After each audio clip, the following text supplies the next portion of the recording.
ஆனந்தி வணக்கம். நிச்சயமாக திருநெல்வேலி மாவட்ட எல்லையில் தென்காசி மாவட்டம் ஆரம்பிக்கும் இடத்தில் அமைந்துள்ள மாராந்தை கிராமத்தில் அரசு விதிகளை மீறி மலைப்பகுதி பாதுகாப்பு ஆணையத்தின் கட்டுப்பாட்டில் உள்ள மாராந்தை பகுதியை சுற்றியுள்ள கள்ளத்திகுளம் கிராமத்தில் 18 தனியார் நிறுவனங்கள் இணைந்து 10 லட்சம் பரமலங்கரை சட்டவிரோதமாக வெட்டியுள்ளதாக குற்றச்சாட்டு எழுப்பப்பட்டது. இதனை சத்தியம் தொலைக்காட்சி விரிவான செய்தியாக வெளியிட்டிருந்தது. மிகுந்த அதிர்வலைகளை ஏற்படுத்திய பெரும் அளவிலான சோலார் மின் உற்பத்தி நிலையம் அமைப்பதற்காக இந்த செயல் மேற்கொள்ளப்பட்டதாக தெரிகிறது.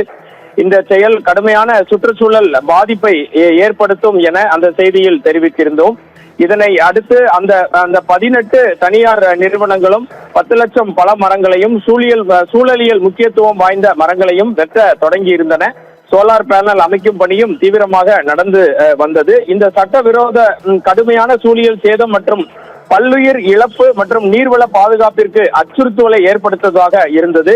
இதனை சுட்டிக்காட்டி சத்தியம் தொலைக்காட்சியில் விரிவான செய்திகள் வெளியான பிறகு சமூக ஆர்வலர், திருநெல்வேலியைச் சேர்ந்த சமூக ஆர்வலர் முத்துராமன் மத்திய சுற்றுச்சூழல் வன மற்றும் காலநிலை அமைச்சகத்திற்கு இதனை குறித்து மின் அஞ்சல் அனுப்பியிருந்தார். இது தொடர்பான மின் அஞ்சலுக்கு மத்திய சுற்றுச்சூழல் மற்றும் வன அமைச்சகம் தற்போது உடனடியாக பதில் அளித்திருக்கிறது.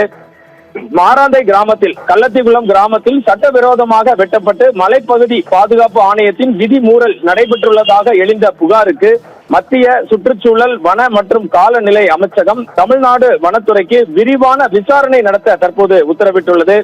இந்த சம்பவமும் சட்டங்கள் மற்றும் மேற்கொண்ட நடவடிக்கைகள் குறித்து விரிவான அறிக்கையை தமிழ்நாடு வனத்துறை மத்திய அரசுக்கு தர வேண்டும் எனவும் உத்தரவிட்டுள்ளது.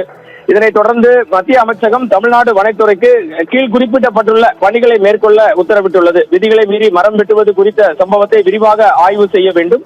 சம்பந்தப்பட்ட சட்டங்கள் மற்றும் விதிமுறைகளை பரிசீலிக்க வேண்டும். தமிழ்நாடு வனத்துறை இந்த விவகாரத்தை பரிசீலித்து ஆய்வு செய்து உரிய நடவடிக்கை எடுத்து தாங்கள் மேற்கொண்ட நடவடிக்கைகள் பற்றி உண்மைகள் குறித்த விரிவான அறிக்கையை உடனடியாக சமர்ப்பிக்க வேண்டும் என மத்திய சுற்றுச்சூழல் மற்றும் வனம் மற்றும் காலநிலை அமைச்சகம் தமிழ்நாடு வனத்துறைக்கு தற்போது உத்தரவிட்டுள்ளது.